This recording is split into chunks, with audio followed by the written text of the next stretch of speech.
Guys, sarap talaga ng buko salad. Oh, kiling din siya. Wala nang laman. Sarap talaga guys. Sarap talaga ng buko salad ni Krisma. Tingnan nyo guys. Oh, ang sarap-sarap. Buko salad pagsapit ng linggo, araw-araw. Oy, pagtagadaan.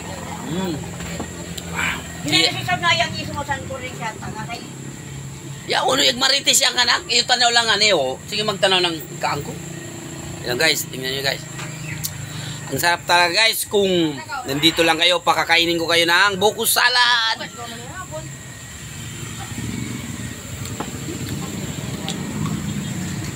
At to si Raquel sa birthday.